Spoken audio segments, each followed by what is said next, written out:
Hello and welcome to the JackCast, your Swansea City podcast. I'm your host, Steve Carroll. Our guest this week is Reese Hughes, making his return after a little break. Thanks for joining us, Reese. How are you? Yeah, good, mate. How are you? I'm not bad. It's certainly nice to have a longer weekend, as I'm sure everybody will agree. But as ever, Easter then brings a couple of games, so much to discuss this week. So on Good Friday, the Swans travelled up to Bramall Lane for a game at Sheffield United, essentially a game between two mid-table teams, really. And I wasn't overly confident, if I'm honest, but it ended up being quite an entertaining game, didn't it? Yeah, it was a strange game, wasn't it? It was a game where both sides didn't have a great deal to play for, and it was kind of your typical end of season game where they played with it, no pressure at all. But yeah, as you say, it was a really entertaining game. We didn't deserve to be 3-1 behind when we were. Waddell had that shot off the line, and then they got the other end and bloody stick it in the back of the net, and you just feel like, what's Waddell got to do to get his first goal? It's one of those that I think, as you say, I wasn't confident when on the day, on the morning, and we got a point away from home with a pretty good performance. Yeah, I think that's fair to say. I mean, there were frustrations though, weren't there? I would say. I mean, I look at that first goal and I don't know what the hell we were doing, if I'm honest. I mean, Gustavo Hamer's a quality player at this level. It felt like he just had acres of space to run through and pick his spot. So that was hugely disappointing from my point of view. I mean, you've got to at least make it hard for people to score, haven't you? We didn't at all there. It was like the parting of the Red Sea on Easter weekend, right? It was no pressing, no pressure on him, and a player of his quality. Granted, he missed an absolute sitter about 20 minutes later, but a player of his quality, you can't give him that much time and space on the edge of your box. Defensively, we were ruinous against Sheffield United, but there was enough positives going forward to kind of leave us feeling like it was a decent enough performance away from home.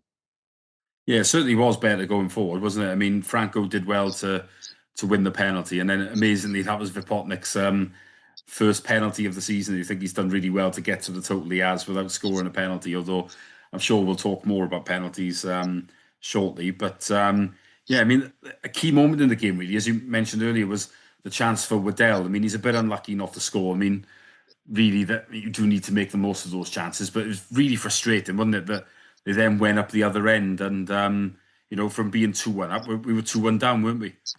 Yeah, and he does everything right. It's hard to criticise him too much for that. He does everything right. He hits the target. It's an incredible bit of defending. It's he must be really frustrated with his returns, because I actually think his performances have been pretty good. He's showing real glimmers of promise.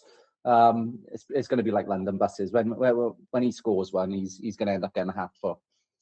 Yeah, you'd think so, wouldn't you? I mean, he has been, there's one coming, I think, isn't there? I mean, against Coventry, he could have had one, and it'll be vital for us if he can start to score, because we are very reliant on one man, aren't we? But we ended up going 3-1 down at that point. I thought we were more or less doomed, to be honest with you. But what was encouraging was not just that we came back, but the goals being shared out a bit more. And we've got to say, Adam Eder probably had his best few minutes in a Swan shirt, really, didn't he? He did really well to help us get back into the game, which is really encouraging, because I mean, from my point of view, I mean, it wouldn't be a shock if Vipotnik was to leave in the summer. So then I know another striker would likely come in, but we'd need Eder to step up, wouldn't we? And he did really well, didn't he? The Eder that we saw in the Sheffield United game was the Eder that I thought we were signing in the summer. It was. He showed real promise, real glimmers, created that kind of gilt-edged chance for Yom. And yeah, it showed that there's some substance there. I know we'll speak about the game yesterday in a second, but I thought he was pretty woeful again yesterday. But there's definitely a player there, but we're just not seeing it consistently enough. But if we can see him kind of play a little bit more now next season, I do think Vipotnik, I rate Vipotnik's chances of being in a Swans jersey next year at close to zero. I suspect there's a sell-on clause in that new contract that will mean that if a Premier League club comes in and offers anything remotely decent, I think he'll be on his way. And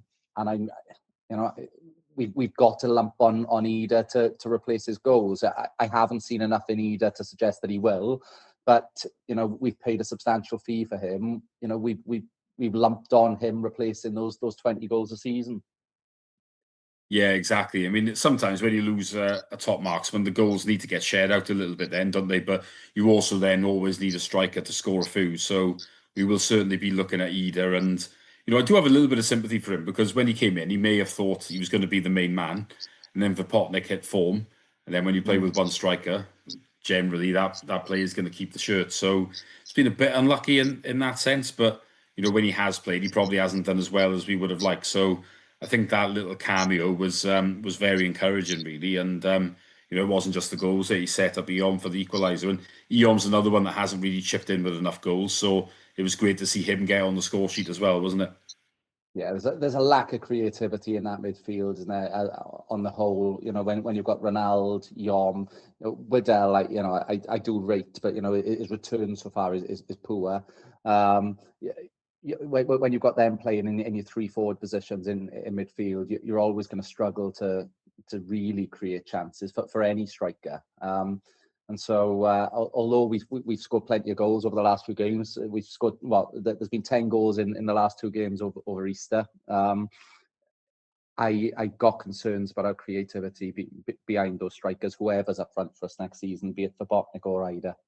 Yeah, I know what you mean, but if we can get 3 penalties across 2 games every time, then I'm sure maybe we'll get away with it. But certainly out of the norm, because I think we've only had one other penalty this season. But definitely a decent point, I would say, at Sheffield United.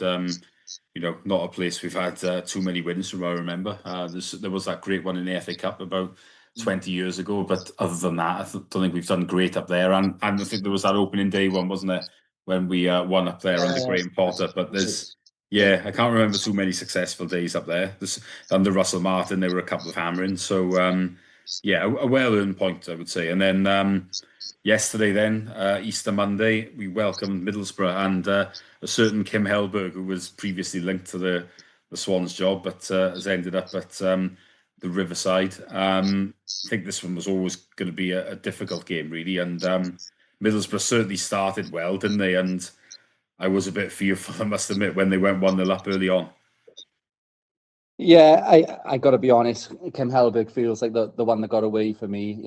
You see the way that Middlesbrough play their football. It's just a breath of fresh air. It's everything that I thought the Swansea way stands for. And we clearly missed out on him when we signed Matos. But as you've said before, we had the opportunity to sign Hellberg when we appointed Sheehan. There's got to be people in that Swansea boardroom absolutely kicking themselves that we didn't take a punt on Hellberg. And you said it's always going to be a difficult afternoon. Well, I think we were set up, resigned to the fact it was going to be a difficult afternoon. I don't think we really tried to implement our game, our style on Borough yesterday. I think we just looked in to sit in, frustrate, and see whether we can restrain them. And I'll be honest, I don't think it was remotely effective on another day. We definitely, we would have come out to that having lost that game 3 or 4-1, and we would have been going, that performance wasn't good enough. So I think I saw a couple of Swans fans getting carried away with the basic score line of, we've taken a point from a side that is probably the best footballing side in the Championship. On another day, that could have been a very different score line with that performance. Yeah, there were some strange decisions, really, weren't there? I mean, I was quite pleased to see that Sam Parker had got a chance, because I remember a couple of years ago when he was in the team before he got injured, I think Birmingham away was one, and he looked really good. Unfortunately, he went off injured that day, but I felt that he should have had more of a chance earlier in the season. I've been baffled, really, as to why it hasn't happened. So I was glad to see him come in, but I really feel as if it's not the manager wasn't hugely fussed on doing it, because he's waited until Joel Ward, who looked out of his depth, really, on Good Friday, and there was nobody else to play. So I feel like he sort of stumbled across it rather than proactively tried to put him in. But then the poor bloke has just been left exposed, hasn't he, on it with a 2-on-1 all the time. I feel like Cullen should really been helping him out. And I just don't really understand the thinking. I do think Parker did well, to be fair, and he got forward a few times as well. He's clearly got a lot of pace to burn, and he could be good for us. So I'm hoping he's going to play the rest of the season. But it was strange how he was left isolated, wasn't it? That was bad decision making. the whole system was bewildering, to be honest. I will give Matos his due. The way that we've pressed sides this year, since he's come in, has been a breath of fresh air. We press them high, we make it difficult for them to build momentum, and it's been really effective. We didn't remotely try to do that against Middlesbrough. We put Cullen on then this, or we played Cullen in the right channel ahead of Parker, that really left Parker horrendously exposed. The whole system was set up to frustrate Middlesbrough rather than to implement the Swansea City way, and our own style. And it's almost as if we lack a bit of self-belief. Is there any wonder that we've got such a woeful record against the top six sides when we're setting ourselves up with such a lack of confidence in our own ability every time we face them, whether it be Coventry or Borough, over the last few weeks. We've been set up to fail, I think, by a lack of imagination and a lack of get up and go spirit. So there are some concerns there for me, if I'm honest, and about Matos. This is not me saying I want him sacked before I get pelters. It's none of that. But I think we have got to show a little bit of self-belief and a bit of belief in our own identity, which we haven't seen over the last few games against the top six sides. Yeah, I know what you mean, really. I felt like it was a committed and a spirited performance rather than one of quality. I mean, you look at us going forward, essentially, we've scored 2 goals because the first penalty is ridiculous in terms of a foul, probably one of the worst I've seen all season, certainly most blatant penalties. And then the keeper makes a mistake for the other one. I don't think we did a lot great going forward. I mean, if you look at the old XG, I know which will always polarise a bit, but I mean, ours was pretty low if you take the penalties out of it, and theirs was a lot higher, even though they had the penalty. So it was like, I feel like their mistakes are the reason that we scored, really. And then we tried to, understandably, we didn't really have much of a go in the second half. I understand that a bit, but you've got to do a little bit better than that. And I felt like our game management was poor. The subs were really strange. I mean, I felt Parker could have stayed on a bit longer. I have no idea why Cullen lasted the game, because when you're trying to see a game out, it's not really a situation that suits him. I mean, he's taken a fair bit of stick recently, Cullen. I do have some sympathy because I just think he's a squad player who's good to bring on when you're chasing a goal.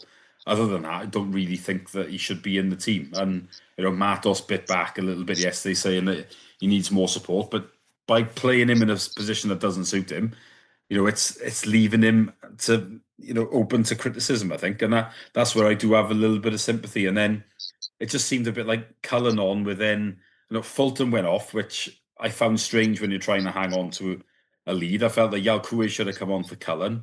And it was all just a bit odd, wasn't it? I just feel like we got away with it a little bit, really, as I think you do, don't you? We definitely got away with it. I got more sympathy for Fulton going off because he looked dead on his feet. But yeah, as you say, I think what's Walter got to do to get a couple of minutes? We keep persevering with Yalkoué, who's not even our player. Why are we not giving Walter 10, 15 minutes? If he was good enough 2 or 3 months ago when we threw him in at the deep end, I struggle to see why he can't get 10 minutes in a game like yesterday. It's a strange situation at the moment with Matos. I really want him to do well. I think the way in which he sets us up without the ball is good and positive, with the exception of games against the top six where he definitely changes and shows them far too much respect. But we're not creating anywhere near enough. We're far too reliant on one person. And I've got real concerns in that regard. Going back to Parker, I thought he showed incredible commitment and character to come back, because he was at fault for their first goal.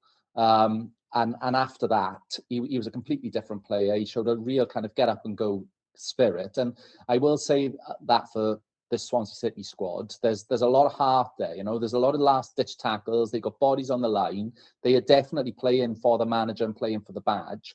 But I really do think that they're set up to fail against these top sides.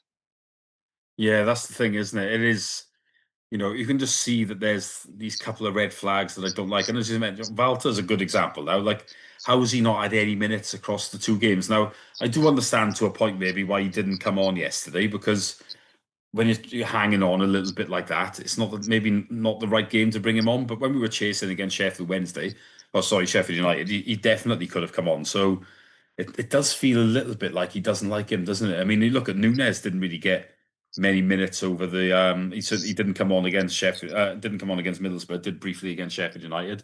But obviously Ronaldo still seems to get these minutes, doesn't he? Even though he offers very little. But look, I think He we is the probably have enigma. go on, sorry. Ronaldo is the enigma. I don't understand how he keeps getting picked. I'm yet to speak to a Swans fan that really kind of rates him. It seems to be kind of universal uniformity that he's not good enough to play. Yet manager after manager after manager is backing him. He is the real enigma in that squad as to the amount of game time that he gets compared to the output that he gives us. Yeah, it's bizarre, isn't it? He should be nowhere near it in my view. I've just written something in the fanzine which basically says that he should leave because he just wastes so many attacks. I don't get it. But look, what can you do? It's not going to change, and that for me is another big red flag, really, because I think a lot of managers wouldn't give him time of day, which is understandable because he just isn't up to it. But look, what can you do, I suppose? But right, there is plenty more to discuss, but we'll do that in part two. So stay tuned.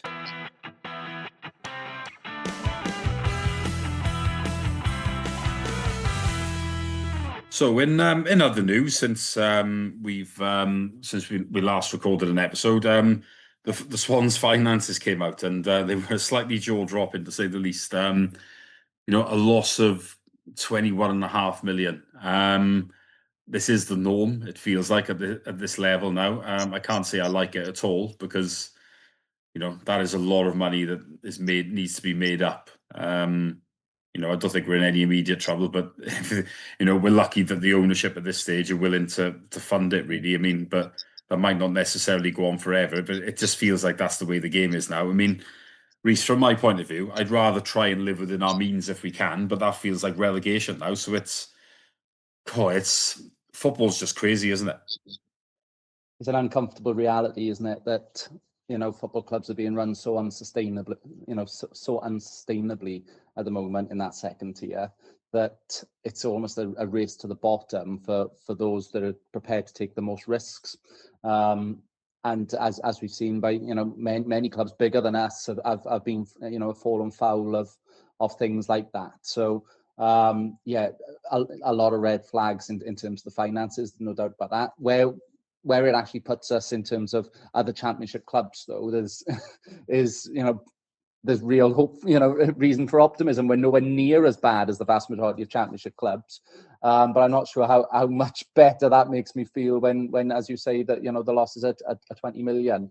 What it basically means is that we've got to sell a marquee signing every year, doesn't it? And when you say about living within your means, you can only really do that for however long that you can sell a marquee signing every year. The first step of that is probably getting back to the Category 1 status and investing in youth to make sure that we've got that kind of carousel of talent that may be able to get you that kind of £10 million sale every summer. But without doing that, it's really hard to see how you can live within your means and compete at this level. Yeah, you feel almost like you have to do what Brentford did a few years back. They were geniuses, weren't they, at bringing people in and selling for a fortune. But it's, as we know, it's not the easiest thing to do. I mean, we need to get better at it. I mean, if we're going to be realistic, our business last summer hasn't really paid off at this stage. So, you'd be relying probably on Vipotnik as the marquee sale that will make up a shortfall. I don't think at this stage there's many others really. I mean, there's a chance that some of them may still come good. I mean, I still think Galbraith obviously will, although it wouldn't shock me if his value's been harmed by him being played out of position. But yeah, it's just uncomfortable. It feels like everybody's the same, really, though, doesn't it? It's like it's just spiraled out of control, and I'm hoping that an independent regulator will come in and try and wrestle back some control. But that feels like it'll be easier said than done, doesn't it? It absolutely needs regulation, and I know that word kind of gets people's backs up a bit, but because ultimately when things like this fall foul, it's fans that bear the cost and the burden. And so it absolutely needs regulation. It needs to be tightened, but also it needs to be clearer for the lay person to be able to understand. I wouldn't know where to start when it comes to the knowledge of the financial fair play rules.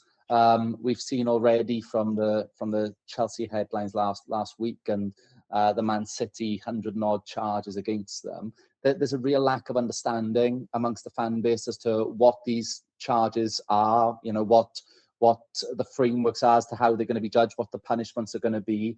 So I think the whole system needs to be streamlined so fans are able to better digest what the risks are. And if fans were kind of more aware as to what the risks are and the potential punishments of overspending, perhaps we'd have more realistic expectations as to the money that we'd want our club to spend in the summer.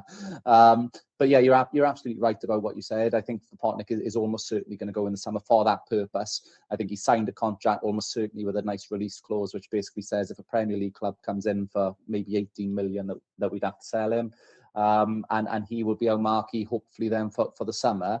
But that's all well and good. But you've then got to replace some of that money. And you say about kind of doing a Brentford. But let's be under no illusions. Every football club is trying to do a Brentford. Every football club wants to spend £2 million on Michu and then sell him for 20. This isn't just a Swansea City thing. We're competing against 92 other clubs that are all trying to, turn a small investment into a marquee sale. So it's difficult. It's not as easy as perhaps we'd like it to be. And for every Miguel Michu, we'll have a Pozuelo or a Canyas, the flop. So we have to be probably a little bit more patient too. Yeah, that's very true. It is easier said than done, but I think it's certainly something that we need to try and get better at. I think we've certainly tried to buy players, I think, that have got resale value. I'll say that much for it.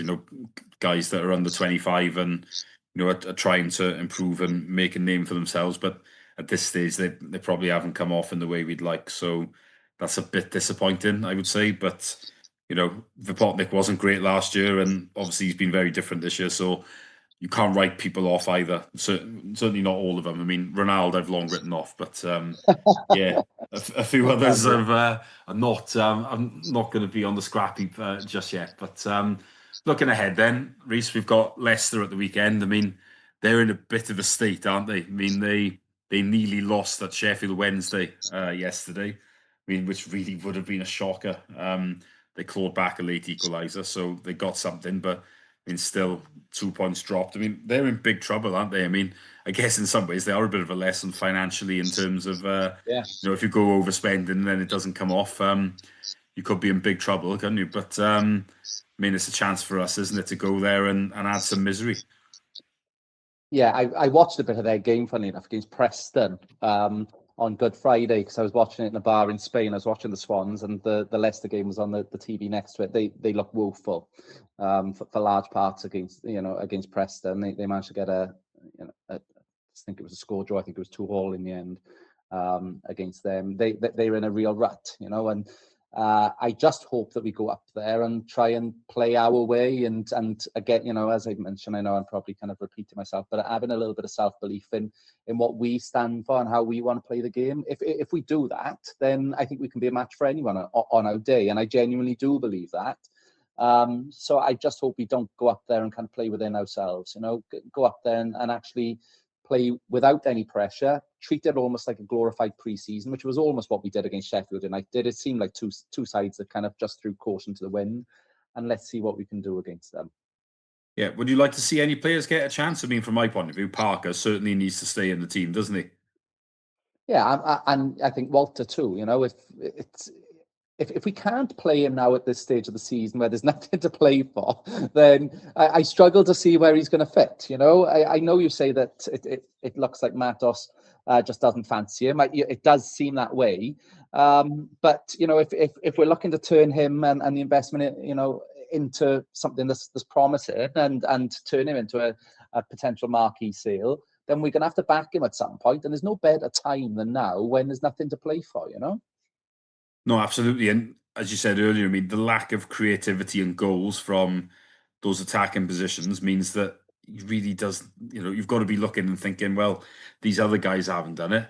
Let's try and No, get him in the exactly. team. I mean, Waddell did decently out wide the other day, so maybe he could play that position. And then Walter could play as a 10, and then that means one of our, wingers that regularly plays who doesn't offer much. I'm thinking obviously of one in particular, then doesn't have a space in the team, which has got to be a more Exactly. positive thing if we're looking to do some damage.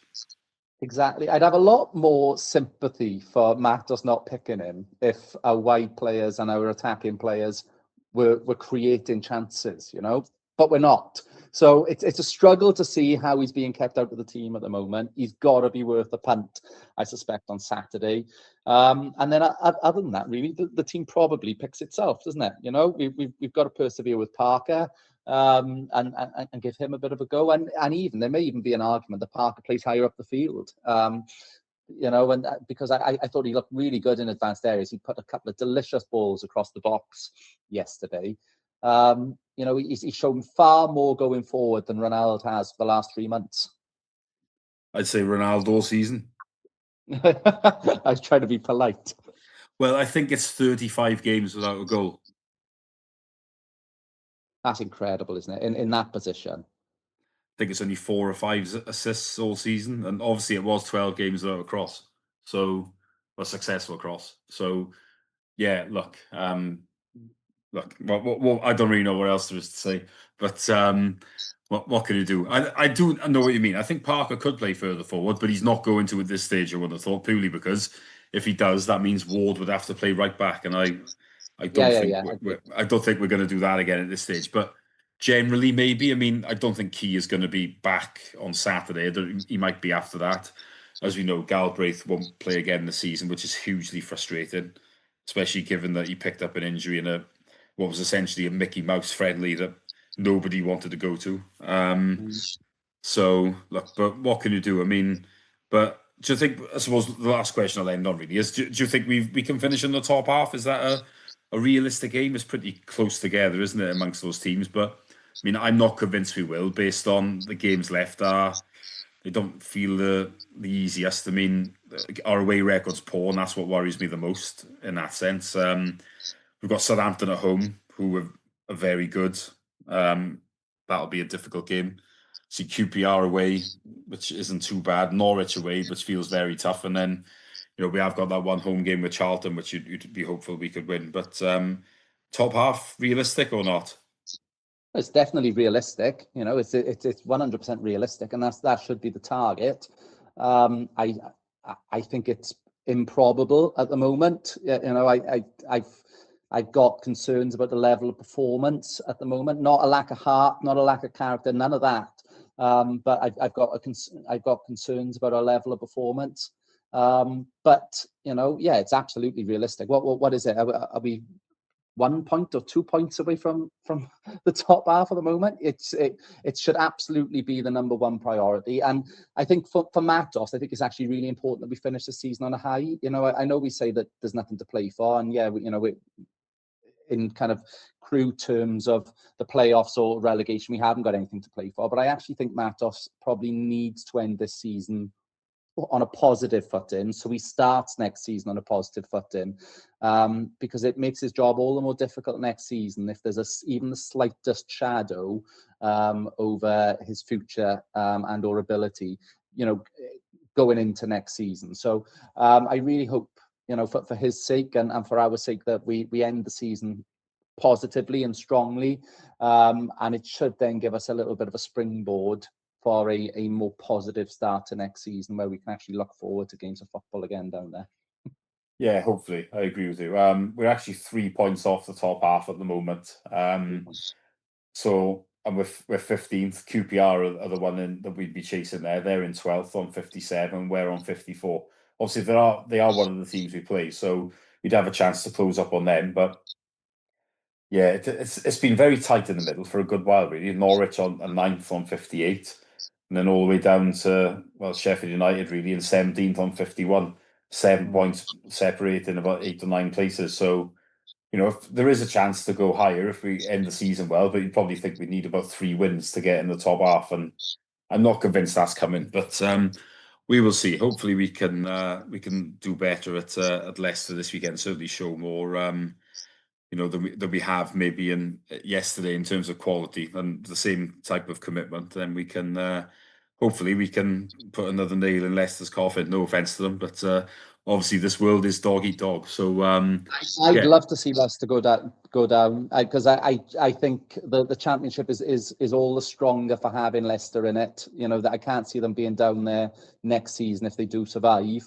And so purely from a selfish perspective, I think it would do our playoff credibility for next season more more good than harm if Leicester were to have the chop, and it's I feel the same about West Brom as well, but they probably turned a bit of a corner. But you compare the championship this year, this was a real opportunity this year to be competitive. There's probably about 21 bang average teams, maybe 20 bang average teams in the championship this year, which doesn't happen very often. So I really hope that Leicester go down just to kind of ease that a little bit next year. Yeah, I know exactly what you mean. I mean, you'd always back us to finish above the likes of Portsmouth and Oxford, wouldn't you? Whereas you look at Leicester and think, well, they could get their act together, couldn't you? I mean, congratulations to Lincoln, and you'd fancy us to finish above them, so that's a good thing. And obviously, hopefully now they go on and win the title and stop another club that are far too big for their boots taking that crown. So, but look, I'm with you 100%. Nothing personal to Leicester. Although, if we're honest, maybe the football gods owe them something purely because it feels very unfair that they've had a league title, Champions League football, an FA Cup. So maybe the misery is coming. But do you know what? If I was a Leicester fan, I probably would have taken that a few years back. If you'd shake your hand, wouldn't you, just to have that one title? 100%. Yeah. Right. Big thanks to Reese for joining me and to you for listening. And we'll be back next week to discuss more about Swansea City. So a big thanks and bye for now.